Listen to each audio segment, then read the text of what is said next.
nursing, great care, but was so thankful when Courtney opened her business, Building Blocks, right here in South Hill. So, Courtney's roles in life are wife, mother, business owner, occupational therapist, speaker, counseling coach, friend, aunt, and daughter. She has many hats. Her life journey has shown her that she is great. Her self-motto is success is the only option, and that goes right along with her business, Building Blocks for Success. Her family, she moved to Mecklenburg County in June of 2014, where she accepted a position as rehabilitation director, moving on to a position as home health occupational therapist with geriatric patients. In 2016, she was provided with an opportunity to work as an occupational therapist with the youth in Mecklenburg County Public Schools. She discovered her passion was working with the youth, and found while working in the school district, there's a lot of families in our area that need more just than school-based services.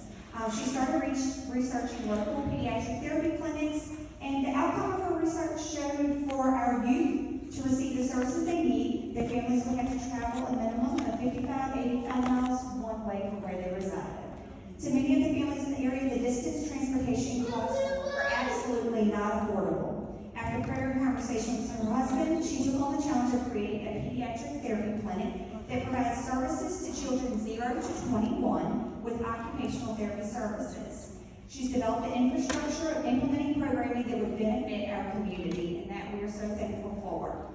Her business is thriving, helping families in Mecklenburg, Lunenburg, Brunswick, and Halifax by providing in-person and virtual services. So join me in welcoming Courtney Harper.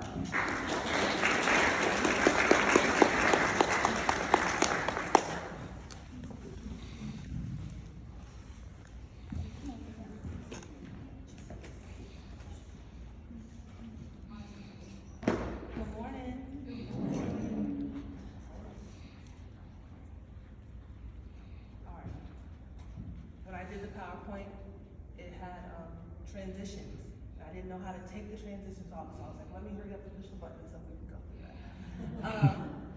So parenting children is like preparing for a meal that you're gonna have guests, and the satisfying part of it is looking at their face and seeing how happy they are and satisfied they are with the meal that they receive.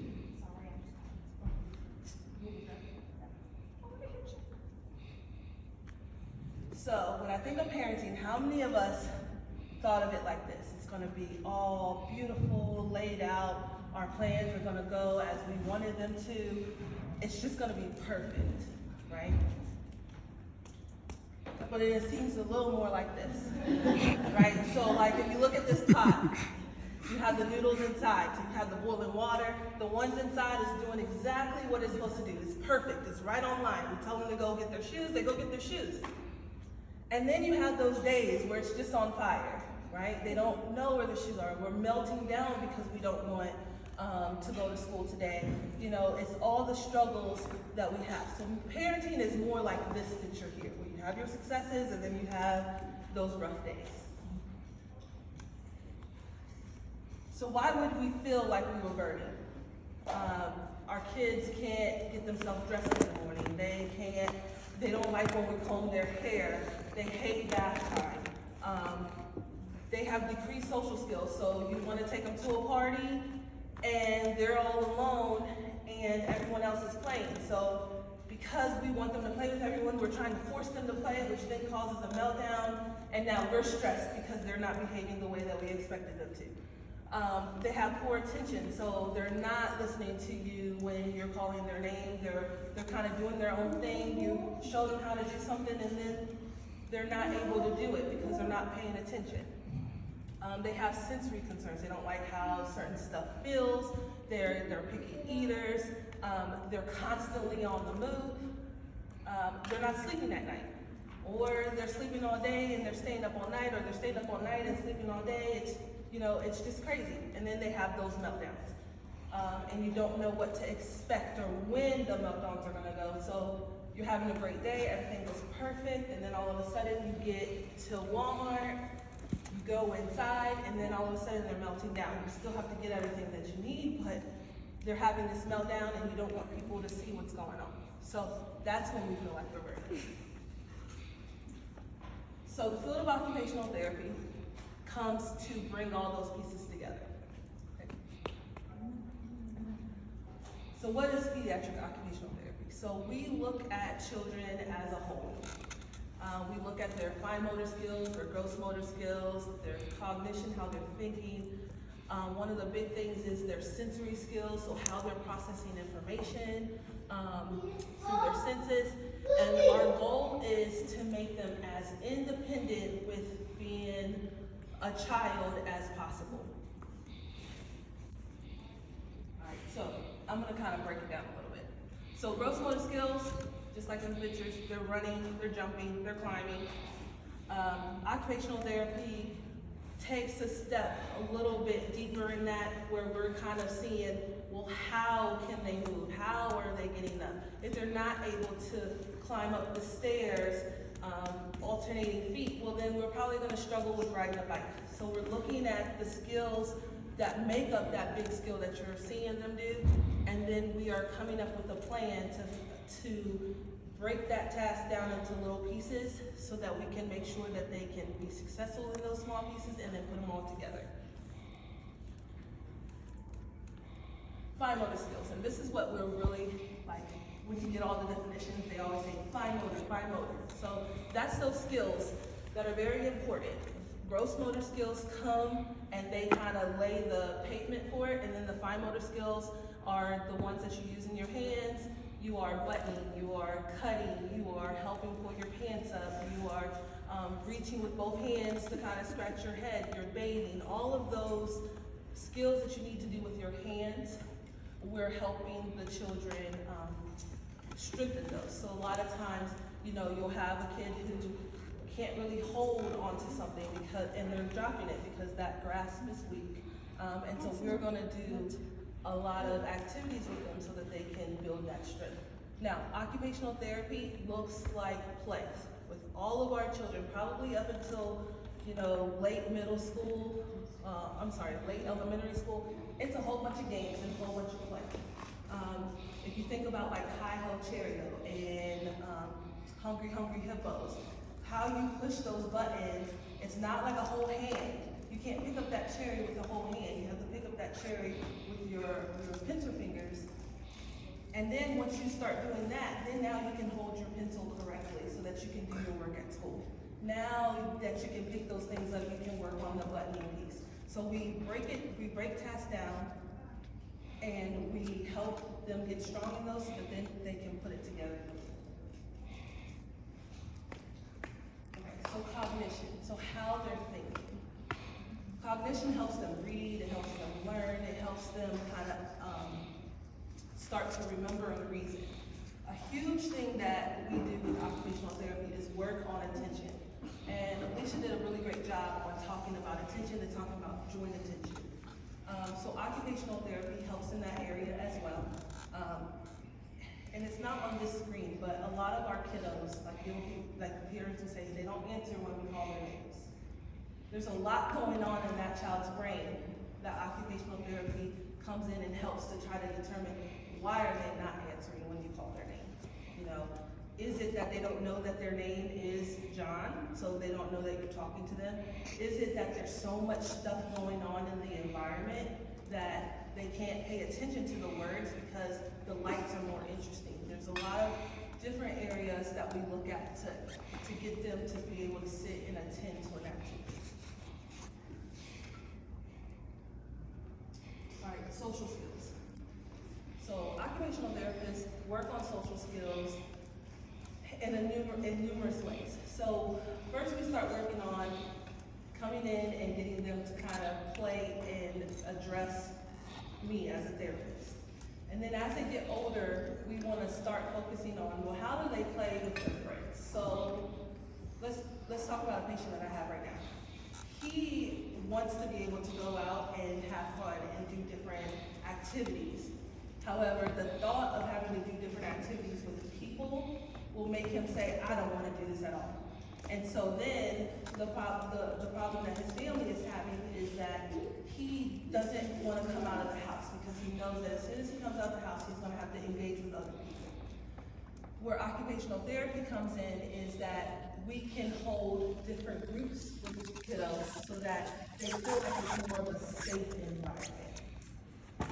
The one thing about building blocks to success is that I am very passionate about my job. I am very passionate about my kids. Now, I have 3 of my own kids, but I tell all the families that as soon as I meet your kid, they're also mine, right? So Alicia talked a lot about expectations. So we want to hold them to high expectations. So I hold everyone's kids to the same expectations. You are always going to try. The only way that you can't be successful is if you do not try at all, right? As soon as you go out there and try, you might not, you might get on the bike and fall. But the one thing that you learned in the process of getting on that bike was, you know what? I stayed up for 3 seconds. And when I fall, I didn't just like perish away. Like I got back up, I dusted myself off so I could get back on that bike. So success is about trying and growing, and that's the goal of building blocks to success in occupational therapy, is teaching them in a safe environment that you can try and you can fail and it might not look good, but you can also get back up and you can keep trying. So this little kid comes in and he's like, I want to come on Thursday at 6 o'clock, but now you said other kids are going to be there, so now I don't want to come. So in order to ease him, it's like, well, come, and there's going to be other kids, but look at how big this building is. There's not going to be kids from wall to wall to wall. So if you're in this room and you are feeling a little agitated, then let's go into another room so that you can kind of calm yourself down.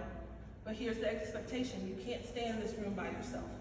You have to eventually go back out there, and you're going to have to at least sit in the same room. I'm not saying sit at the table. And I think sometimes what happens is we forget as parents and as adults how many little steps are in one big activity. So having a play group with someone, we're thinking, oh, that's good.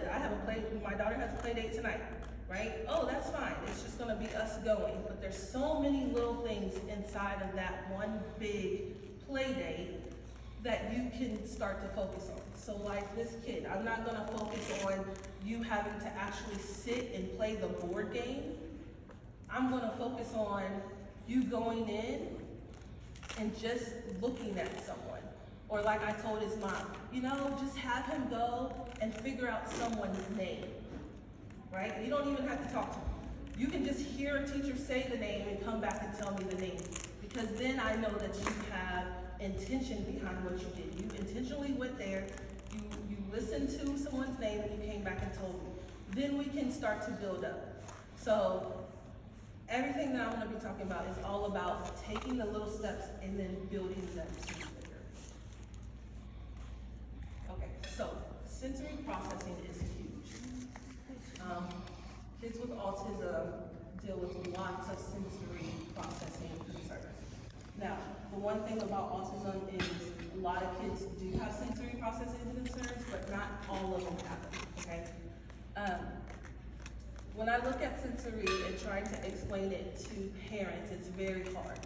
Because sensory, all you see is the behaviors that come from sensory. You don't see what's really going on in that child's body. You see how they react to it. And the way that they react to it is really difficult because you're looking at it and it just looks like behavior. So you can go in a room and a kid can be laying on the ground, falling out, having a tantrum. And me looking at that kid, I'm like, oh, he didn't get what he wants. But you might look at that kid and say, oh man, he is so rotten. And everyone has a different opinion of what's going on, but it could really be that he hears the buzzing of the lights that is driving him absolutely mad. And so the only thing he can do to tune that out and to feel a little bit better is to lay on that floor and have a meltdown. Because what's gonna happen when he has that meltdown is we as the parents are going to react. And 9 times out of 10, if your kid is on the floor having a meltdown in the middle of a meeting, you're going to take your kid out of there. Well, guess what? You just gave that kid exactly what they needed, but you don't know why they needed that. And so, how I like to explain this is, think about that one thing that you have that if anyone ever made you do it, you would just die? Like, in the moment, just dead, gone. Okay, so I tell the story. During that tornado watch thing that we had a couple of Fridays ago, like we live in this house, we have this nice, our basement is really nice, but that bathroom in that basement is not okay. And I have a bathroom problem. Like, I don't go to every bathroom. You know, if we're out of town, I'm going to go, if we're driving, I'm going to stop at a hotel. My husband knows what hotels we stop at to go to bathrooms. My kids know, don't ask me to go to the bathroom in Walmart. Like, that is the death of me, okay? So the kids are talking and they're like, well, what are we going to do if we need to go to the bathroom? So my lovely Harrison said, well, we can go to the bathroom in the basement. And in my head, I'm like, I'd rather die than use that bathroom in the basement. And we laugh, but that's exactly what our kids feel like. They think, I'm gonna hear thunder, I'd rather die than hear all that noise, right? And so when they do that, we have to understand that, look, this is the worst thing that can ever happen. Like example, I had a kid come in for an evaluation, and his dad is like, I can't stand those Crocs. He will not put anything else on his feet. I can't stand those Crocs. I just want him to wear shoes. So me and the kid were playing, and I stopped and I said, well, why won't you wear shoes? And he says, I don't know. And I'm gonna sidetrack for a minute. And I tell people, I don't know is a cuss word, okay? It is a cuss word. I think that I don't know is the easiest way for a child to shut a parent up. Because there's nothing to come back after I don't know. And then if you say I don't know and I can't come back, then how can I help you? Because if you don't know, then I don't know, and I don't even know where to start. So when he says I don't know, I tell him that, and then I say, okay, I'm gonna ask you again, and I start throwing the ball back and forth, give him a little bit of minutes, and then I stop and I say, so why don't you wear shoes? And he's still like, oh, I don't know. And at this point, I've already said it was a cuss word, right?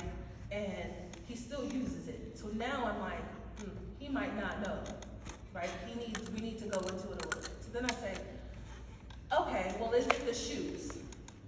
He's like, no. I said, okay, is it the socks? And then he stops for a second and he's like, probably. I said, okay, so we throw the ball because that's a lot of communication. That was a lot of work. And I think sometimes what we forget is the amount of work that these children are doing for us that doesn't seem like work at all. For him to be able to even get to that concept and say that that was okay, that was huge for him.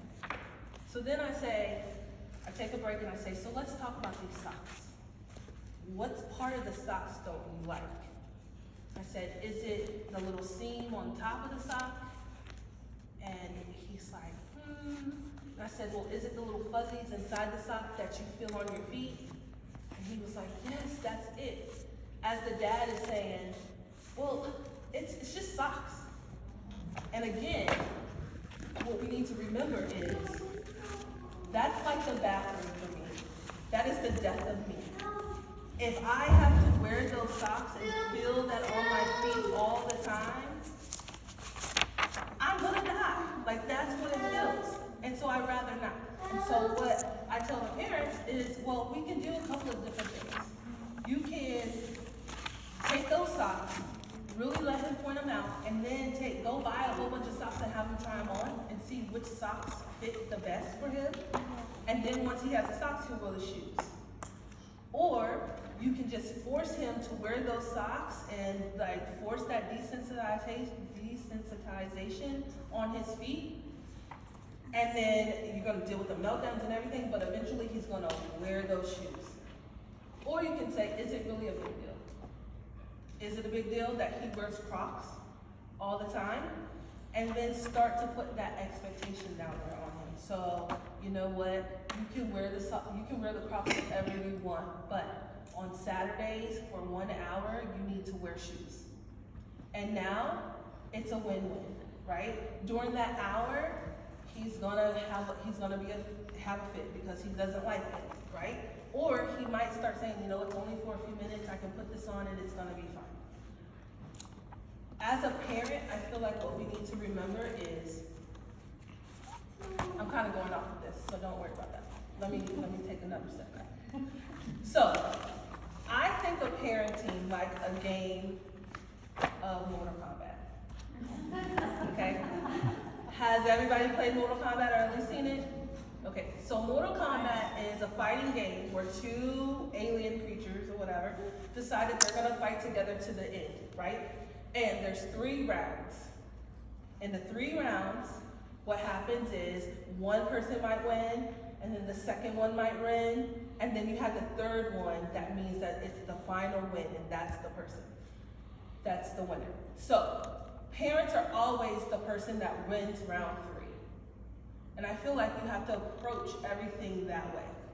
You might not win all of the rounds, but at least if you come out at the end, that's the one that matters. So then we think, well, that's hard because this kid is like switching everything around and they got me down and I'm frustrated. But I think sometimes what we forget is that we get to change the rules. We're the parent. We see what they do. We say, oh, that's how they approached it. And then we come something different. So, you know, let's go back to this kid with the shoes, right? So you told him he has to wear it on Saturday for 1 hour. He gets them on, and he is having this meltdown for this whole hour. Enough that it causes you distress. When it causes us distress, honestly, what do we end up doing? Saying, forget it. You know what? Just take it off, right? I'm a yeller, so I'm like, just take them off, and then I go in the room, right? So then guess what they think? I beat the system.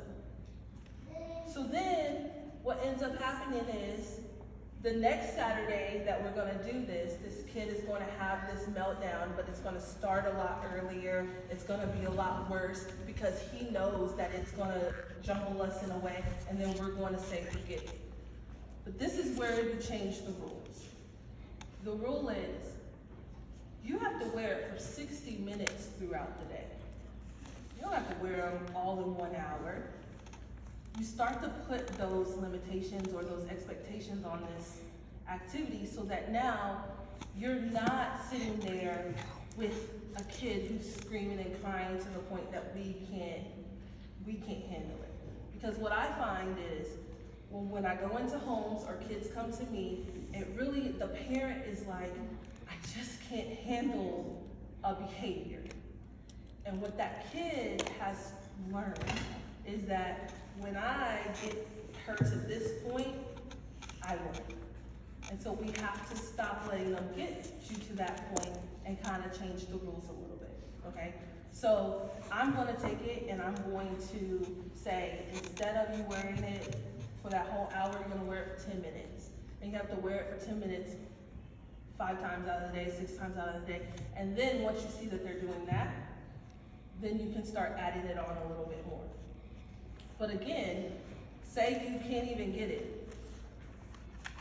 If you can't get them to wear them at all, then you say, you know, it might not matter right now, and you come and you find another outlet. And so that might mean that you might have to speak with a speech therapist. It might mean that you might have to get those extra people in there to kind of help you out to figure out what's going on.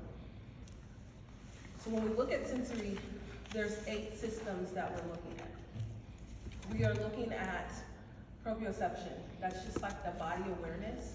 So the kids that you are seeing that are having some struggles in that area, most of the time they're the kids who are constantly on the move. They're running, they're not paying attention, they're climbing, they're bumping into you to get that hug, they're jumping, they're just all over the place.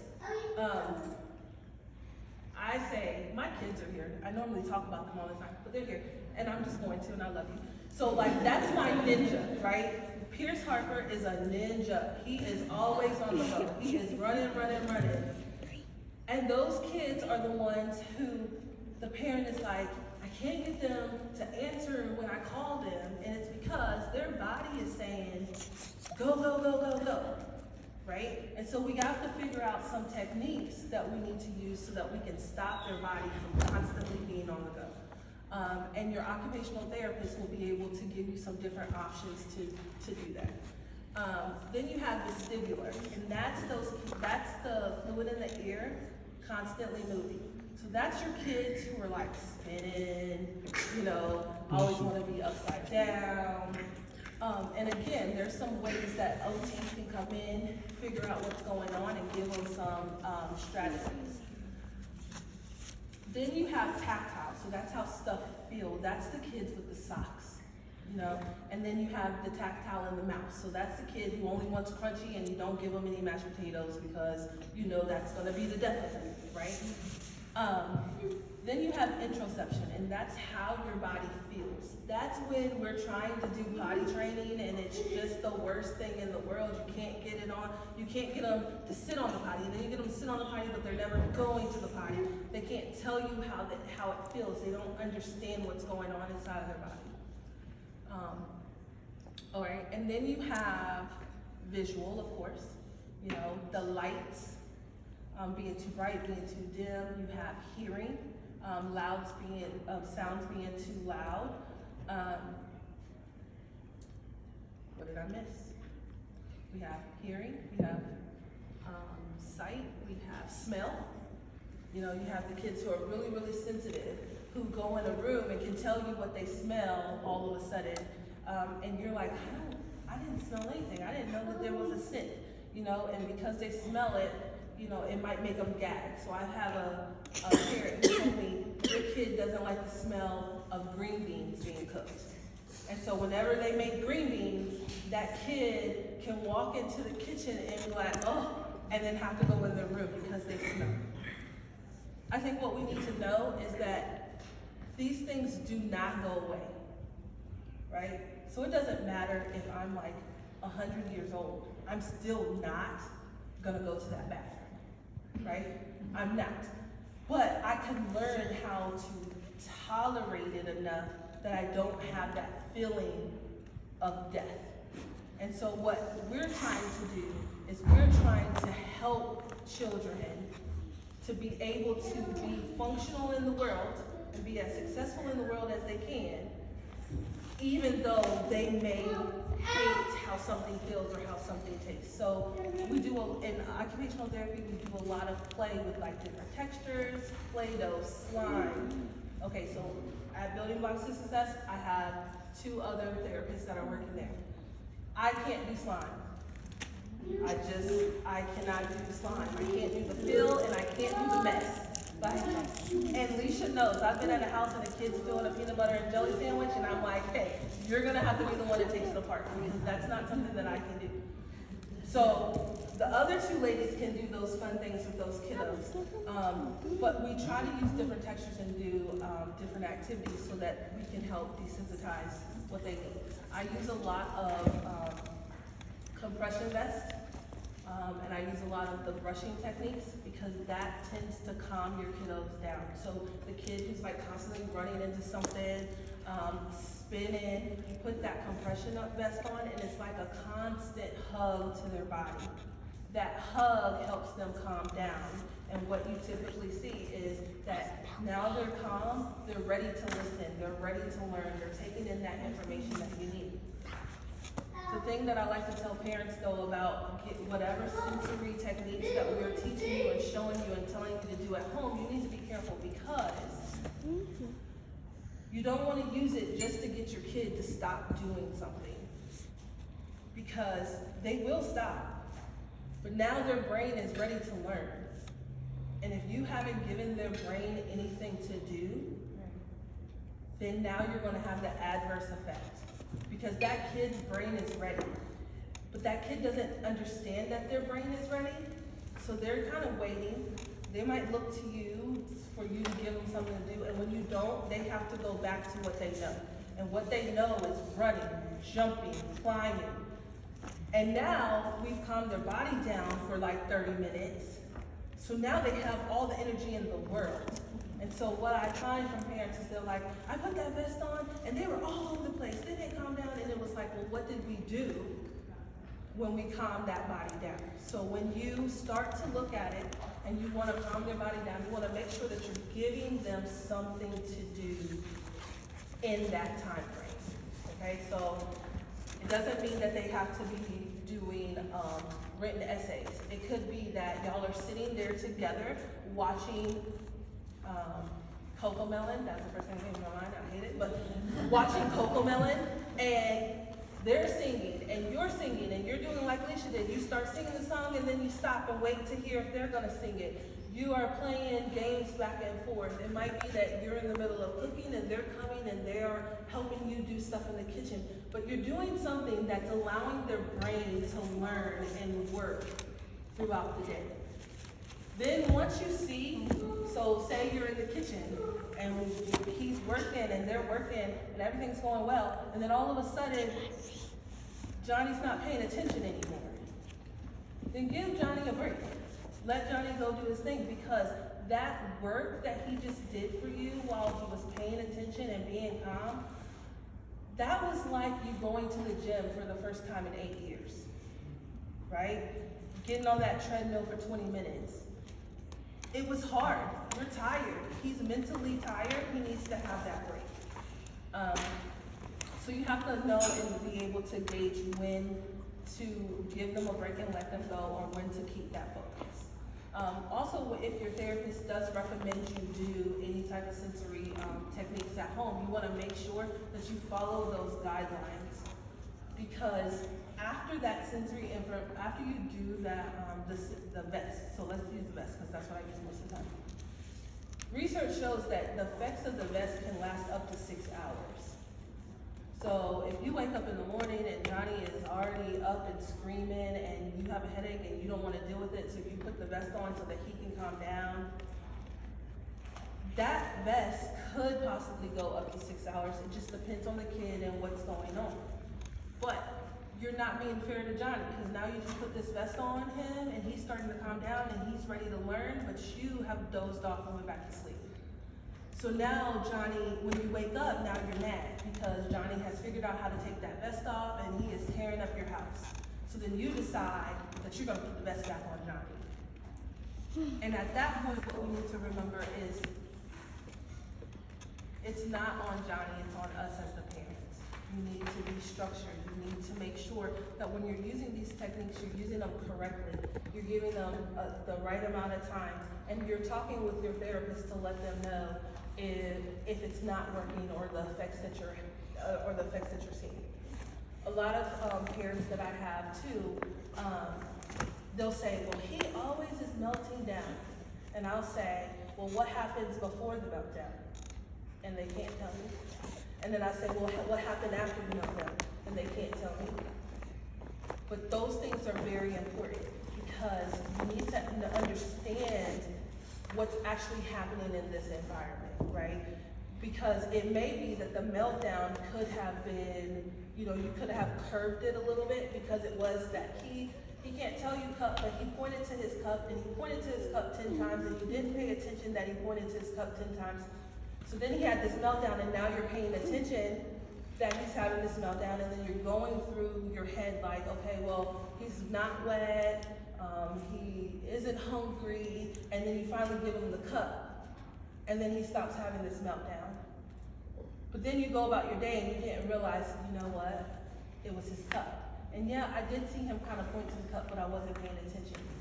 We have to really be mindful of looking at what's going on, because once you see and you can tell what is going on with the kiddo, you can let your therapist know that when he doesn't get this, this is how he responds, or every time he starts to do this, then this is what happens, and then after it happens, this is what's going on. Because we're gonna wanna know, I'm gonna wanna know, well, what happened before, how long was the meltdown, how often does he do this, and a whole lot of information, so that I can then come with a plan to be able to help you out. Okay, another big thing for occupational therapy is activities of daily living. Our career was based on this. That is all the things that we do throughout the day. Occupational therapists can help. So, you know, with kiddos, we're looking at dressing, toileting, brushing teeth, bathing, being able to tie shoes, being able to zip up their jacket, being able to pack their book bag for the next day, able to sit down and do their work. Any occupation that you do in your life, those daily tasks, that's what occupational therapists look at. A lot of times, from 0 to 3, we're looking at their attention, we're looking at their play skills, we're looking at trying to get them to be able to attend to an adult-led activity. So sometimes parents come to me and they're like, oh yeah, he can sit and play for 20 minutes. And then I go to play with him and he's running all around and he's not playing with me. What he's doing is he's playing on his own. But the minute that I show him, oh wait, I want you to put all your blocks in this bucket, then all of a sudden he is having a meltdown. Those are very important skills as we grow older in life, right? Because they're gonna have to sit at school and they're gonna have to listen. They're gonna have to go to the bathroom when the teachers come and go to the bathroom. They're gonna have to take their work out of the desk when they need to. All the way up until we're adults and working. And so occupational therapists can come and break those tasks down so that we can help them be more successful.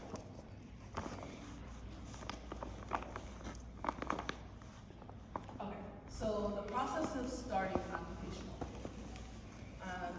So you want to express your concerns to your primary care physician. Once you express those concerns with them, our area is really good. They're going to go ahead and start sending out referrals to your occupational therapist, your speech therapist.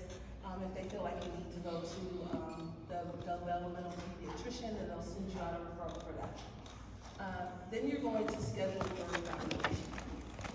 Once you schedule your evaluation, you and the kids are going to help. Part of that evaluation is going to be on how you feel and how the weaknesses or your concerns are affecting your home. So it's going to be a conversation between the therapist and the parents.